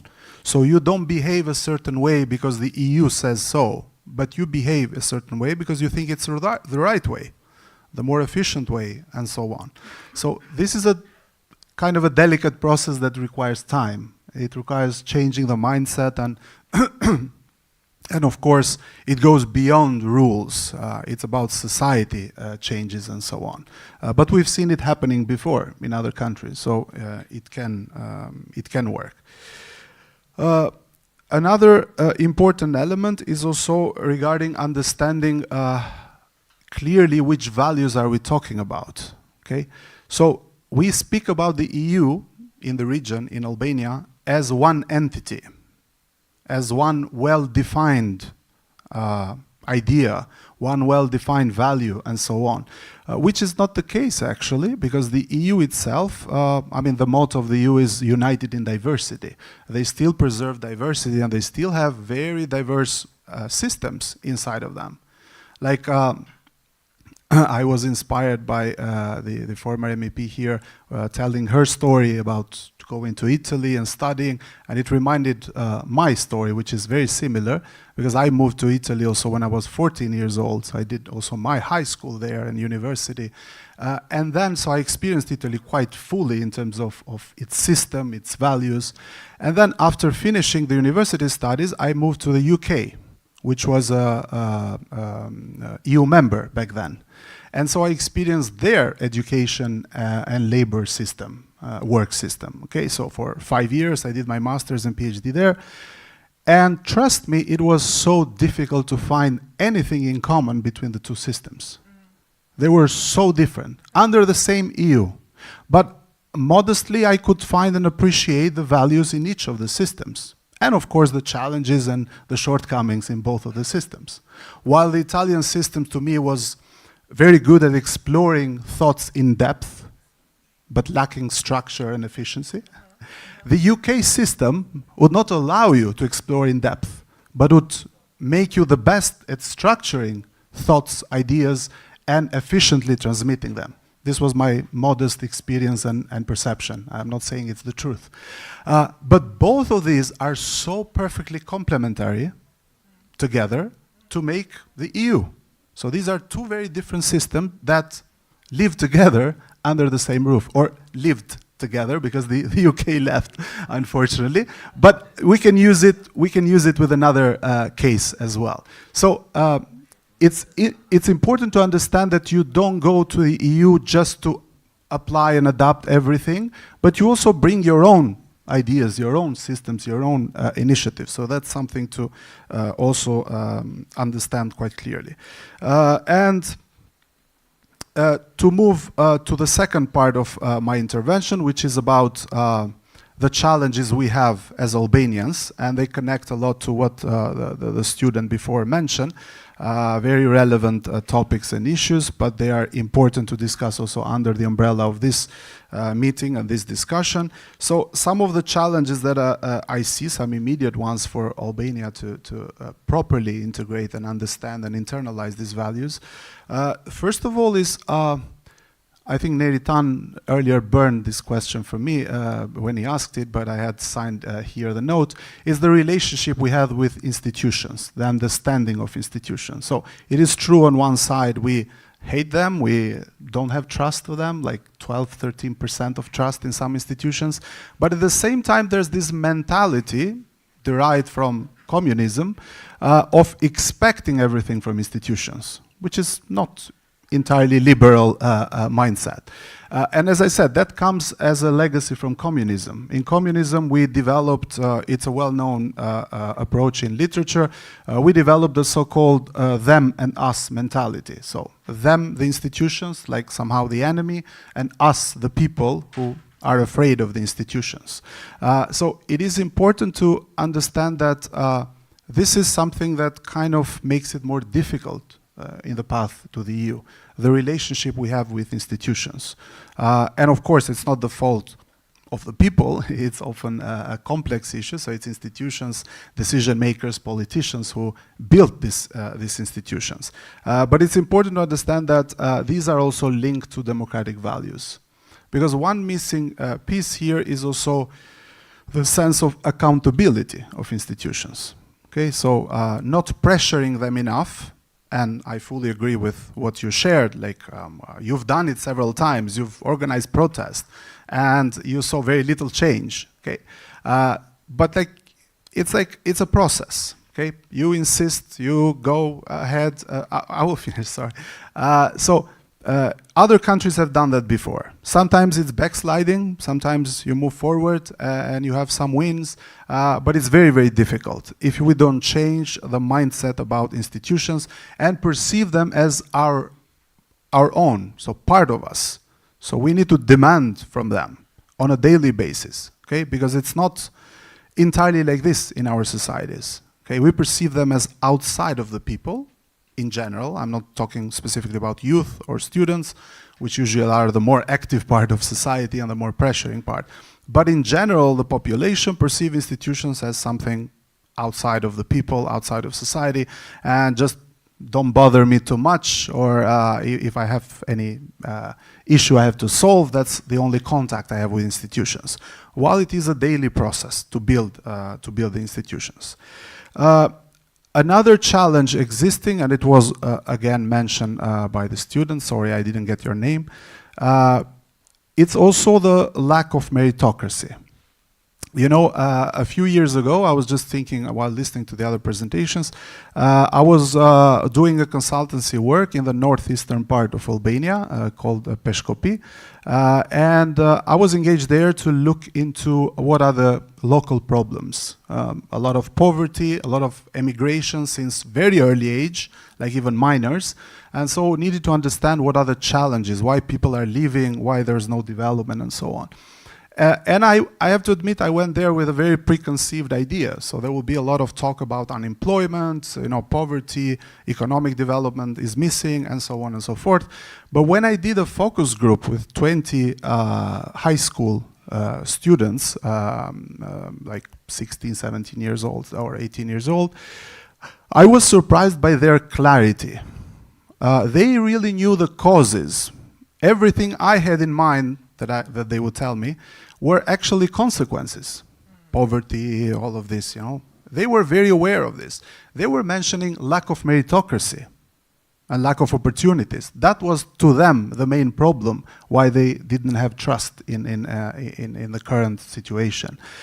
So this gives me a bit of more optimism that the new generation is not falling entirely under the legacies of mindset of communism, having more clear ideas on where is the real problem. Okay, so this to me is kind of becoming European and liberal European as well, when your biggest value and the main flag you hold is meritocracy. This is what I need, opportunities, okay? And you don't say, oh, I just need a job. There are no jobs here. That's the easy way. That's the communist way. You know, you need a job. No, I need opportunities. I need competition. I need meritocracy. And I will get the job then, okay? They were very clear on this, much clearer than politicians here or, you know, elderly or even like my age, whatever, working in public institutions, universities, and so on. So I think that the new generation might break this wheel slowly, of course, and with this exposure. And this would also answer the question earlier, like, oh, we will have to compete now with Swedish, Germans, and so on. I'm not concerned about that, Neritan, not at all. If you put Albanian people in the right systems, with the right incentives, with the right institutional setup, with the freedoms we are talking about, they can outperform anyone or be at least equal with everyone. Okay? So opening to the single market will mean that we will have those institutions, those incentives, and so on. And once we do have that, we will be able to compete. So we're talking about a different set of circumstances and context. Okay? Of course, if we say we need to compete with them with the system we have now here, That's difficult. And we don't even have the incentives to compete or to do anything like that. We just find a job in a certain ministry and we're not competing with anyone. We're fine. We just do the vegetative life there. So my last point, and I will end here, it's also the fact that for youth, the main recommendation I have, and I fully understand all the challenges coming especially from the education system. As you can see, I teach in 2 universities, but also saying hi to European University of Tirana, because that's where I started my academic career almost 20 years ago as a young professor. So I fully understand the challenges, but the only way out is, first of all, to keep doing what you're doing in terms of accountability, pressure, even if you don't see major results. It's about small daily results. It's not about big wins. And the second is also to as much as possible, expose yourself to other ideas, cultures, and so on. So have this confrontation with the EU, different EU systems inside the EU. So using also the opportunities given by EU programs like Erasmus that were mentioned earlier as much as possible, and exposing yourself to these cultures, because in the end that's what changes the mindset. Okay, I've noticed that even in my students, but myself as well, going abroad, learning and teaching in other universities, it enriches you a lot, and it helps you understand what is going on out there and how to benefit from it even inside Albania. Because, you know, even during communism in Albania, many people here thought that we were free. We were fine. We were doing great, because you didn't have that confrontation and exposure. Okay, that's what propaganda can do, even in non-communist regimes, like hybrid regimes that we find ourselves now. Okay, so semi-democratic regimes. Propaganda can teach you that you're doing fine. Okay, and actually there was a secretary in the faculty where I was working in Italy back then, and she was a young communist activist in the 70s. And so she would tell me that back then, she and her friends would think that Albania was like paradise during communism. It was like paradise on earth, okay? Like everybody was free. They were going on voluntary work every Saturday and Sunday, singing. It was all true. They were going singing, but you should ask them, could they not sing?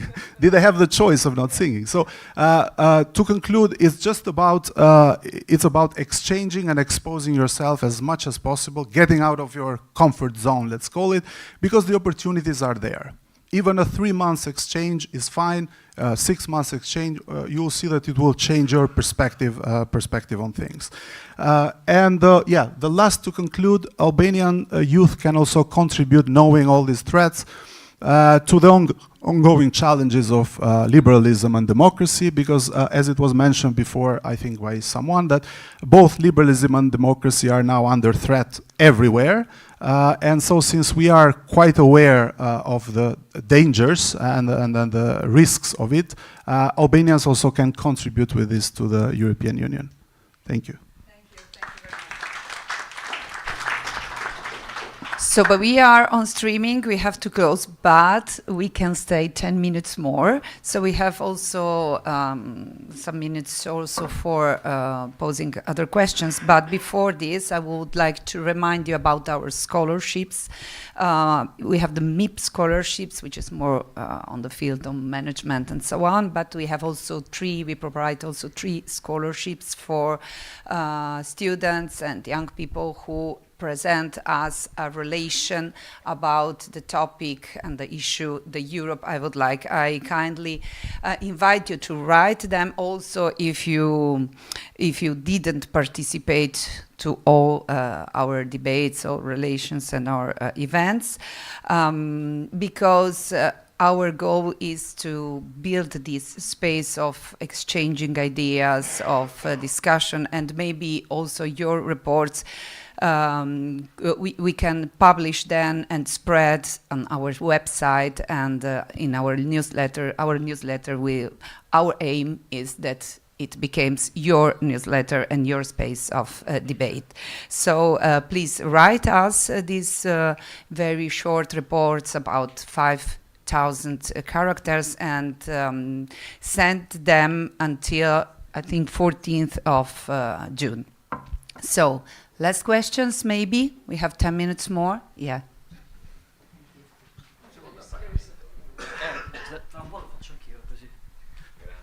So, my question is for you, Mrs. Martina.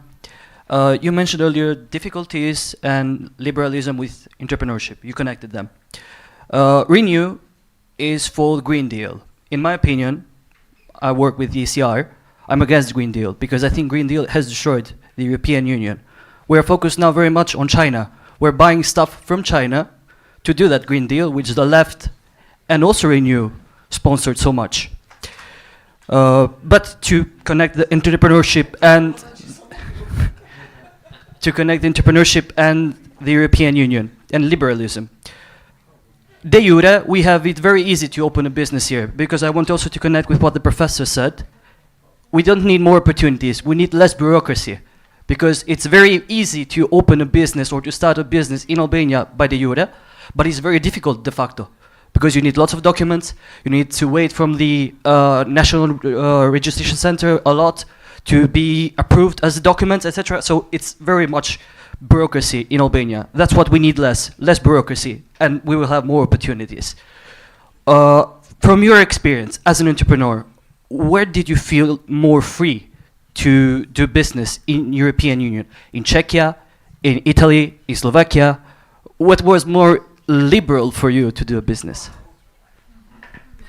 This is a fantastic question. Well, we can talk about it later. Green Deal is one of the reasons I couldn't stay anymore in the parliament and in the Renew group. Imagine that I was the one who was against the Green Deal, and I was coordinator in ITRE with 22 MEPs, and half was in favor of Green Deal, half was against. So as a coordinator, my task was as well choosing well the reports, who you give them, and how you distribute the legislative work. So that was very interesting times. With Renew, it changed a lot, and it changed with the Green Deal. That's interesting. But this was a fantastic question, because I don't know the answer. I'm thinking now, you know, it's different in different time period, because maybe Slovakia, when I opened my company in Slovakia in 2000, it was a great time, because Slovakia in that moment was super liberal and was open to foreign investments. And we represented Italian investors in Slovakia. My company worked for Italian investors in Slovakia. So we managed all the biggest investments in Slovakia, and it was great time, but it lasted only 5, 6, 7 years. Because then Fico came, Social Democrats, and it changed a lot. Right now, I sold the company. I sold the company before going to the parliament. But right now, I know that there are no new investments coming to Slovakia, but not one. So the only work my ex-colleagues have there is to solve the problems of companies who decided to stay, but not so many. But that time was super. I felt free. I felt well doing business there, and it was fast, it was easy, and there was no so much bureaucracy. I felt terrible in Italy, but not at the beginning. 90s were quite nice to make a business, but the problem was that I was still extracomunitaria. That was the problem, because everything was difficult. Opening account in the bank as citizen of the extra EU country was difficult. You know it. Anything I was doing as an outside EU person was difficult. But I was there, I was the owner of the company. At the end, it helped me a lot in different things, being owner of Italian company. So I had other advantages. That was interesting as well. So 90s were nice in Italy, but after 2000, it was very difficult, bureaucratic, studi di settore. And like very bureaucratic and administrative burden, And at one point, when I understood that I can manage the services with the Czech company, I closed the Italian one. So the Italian one was the first one I closed. So it changed in times, but it's a very interesting question. And now I feel that it's difficult in general to do business in Europe, more difficult than it was in 2014 when I closed my companies before going to the parliament. It's more difficult, and I'm surprised. It's more difficult.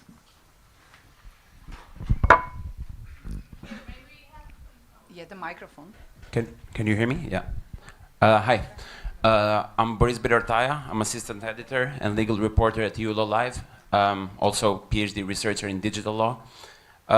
And as far as I can understand now, at least in my opinion, the term liberalism is being construed quite simplistically or only one-dimensionally, meaning mostly economic liberalism. I want to add another pickle to the equation, if I can, and then end with a question. I was inspired also by the presentation of the former MEP when the so-called simplification packages were mentioned. These, in short, are packages that are meant to make the EU more competitive in the global sphere, but they are under hyper scrutiny, especially by a lot of civil society foundations. Schrems is one of the most prominent names that is criticizing the digital omnibus package, and also the one since the Green Deal was mentioned as well. I personally like the Green Deal quite a lot, and I think it should stay there, but also the EU should be competitive at the same time on the global sphere. So this is my question now. How is the EU more liberal? In which sense would it be? So is it with these simplification packages that will make it more competitive, it will make it easier for the businesses to operate cross-border, etc., with less scrutiny, institutional scrutiny at least? Or is it because, I mean, this is the criticism, right? Data protection advocates say that the digital omnibus is going to ruin the GDPR quite a lot and the other measures, Data Act, etc. Because you can be considered illiberal if you don't provide the businesses with the right means to conduct business, but you can be illiberal also if you infringe on the data protection mechanisms that you have built so far, and that you, with the Brussels effect, you told the whole world that I am the champion in data protection, and the rest of you are abusing data, especially China and Russia, and the US as well, which the EU has a framework agreement, etc. So I think that this is a more nuanced approach to liberalism that should be considered, and I don't know if the panelists have a comment on this. Yeah, thank you.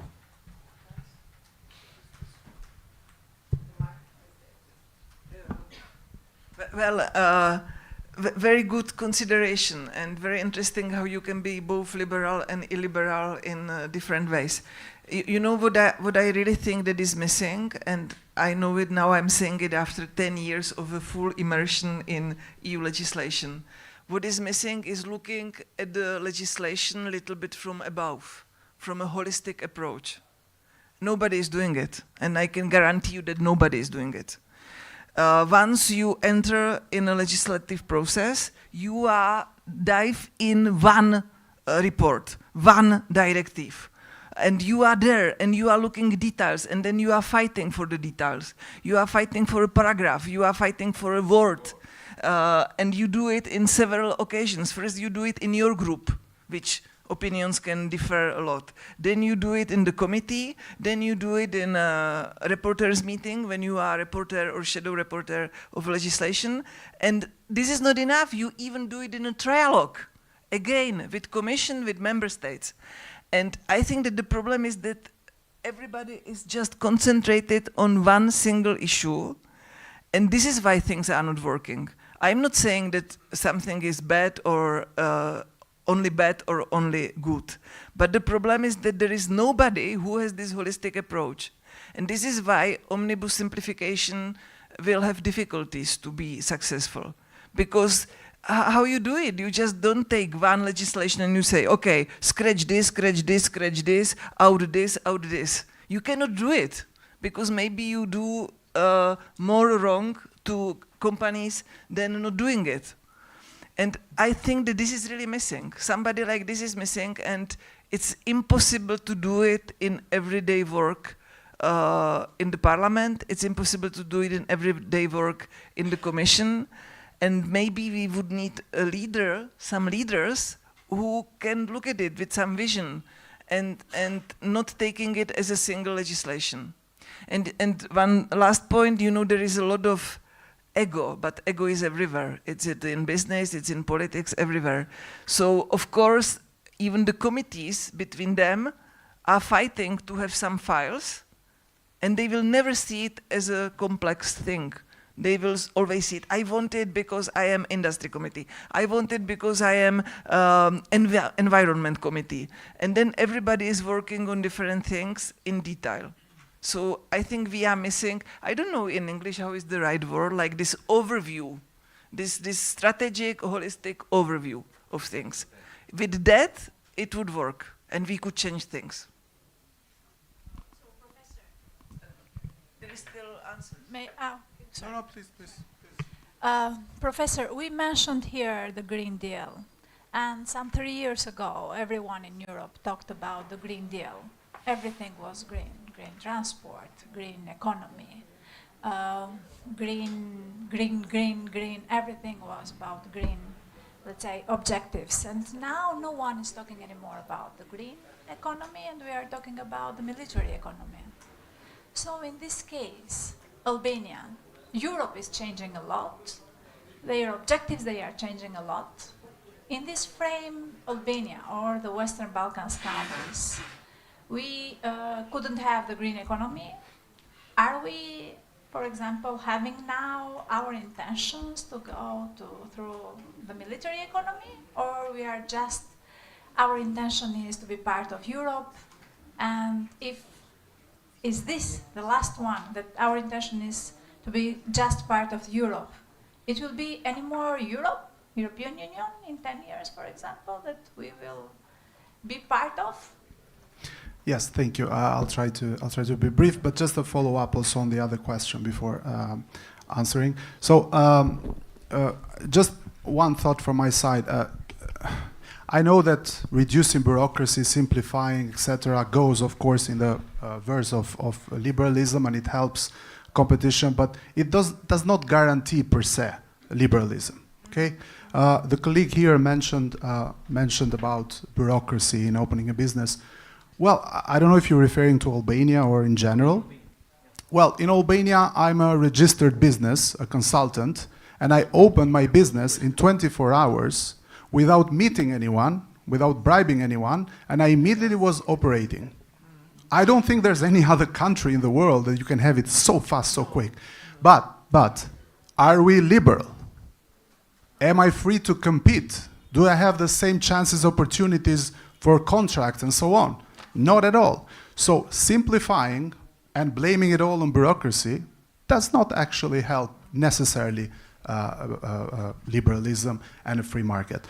I want competition, first of all. I want free and fair competition in economy, but mostly in politics. Okay, going back to your point, it's not just about economy. So that to me is more important than bureaucracy, because when it comes to the EU, it's all a big bureaucracy. And it still manages to be quite competitive and guarantee some level of free market inside of it.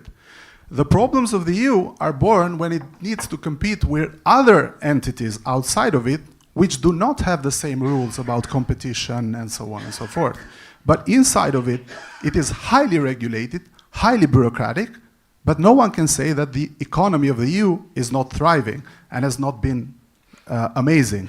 Otherwise, the living standards would not be those, and we would not desperately seek to join the EU. So, reducing bureaucracy is good.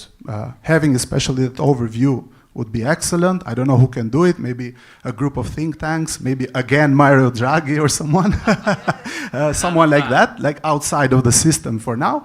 But to me, simplifying rules is good, but it's not. It's a tool. It's not an end per se. And I mentioned the case of Albania. I've been registered several times as a business. Every time is 24 hours with no bureaucracy, nothing requested. And I receive the NIPT registration number within 24 hours, and I immediately can issue invoices. Where's the bureaucracy there? Zero. Better than anywhere. Sorry? In Thank closing, you. I've closed it 3 times. If you have the right documents, they close it very quickly. So, and then you don't need to close it. You can keep it, do suspension. That's another trick. Anyway, without going too much in detail, but this is kind of an area where I have a lot of experience, so I don't agree that that's the key to ensuring liberalism, because we do have that, and we don't have liberalism, we don't have free competition. So, going back to your question, very briefly. 1 minute, because we have to close the streaming. Sorry, it's done. With IPA 3 objectives, we moved to these priorities of the EU. So up to IPA 2, the instruments for financing the Western Balkans were focused on our priorities. But now with IPA 3, we started focusing on EU priorities, including the Green Deal, which might not be exactly our first priority, to be honest, in the region. We are adapting as we go with the EU. We're not become military, what you mentioned, the term. But actually, it's a good thing to be included in the priorities of the EU, because it kind of gives you the signal that you are already considered somehow part of the EU. So you're already thinking forward. Okay? So that's the good side. The bad side is that you don't have this ownership on deciding the priorities in the process, because the Green Deal has been proposed now for a few years as a main priority. Okay? So yeah, that's my It could be an issue for a next discussion. So thank you very much. Thank you to the discussion. Thank you. And also thank you to Open Society Foundation Western Balkans, who is supporting us from the beginning. I remember you write us because the author of the report, in every city we will choose one author of one report, and we will invite him in Trieste. In Trieste we will have the annual forum on 15th of September, and you will present to the representative of European Union and experts and countries your idea of Europe. So thank you very much. Keep in touch, and see you in Trieste. Thank you. Bye. Perfetto.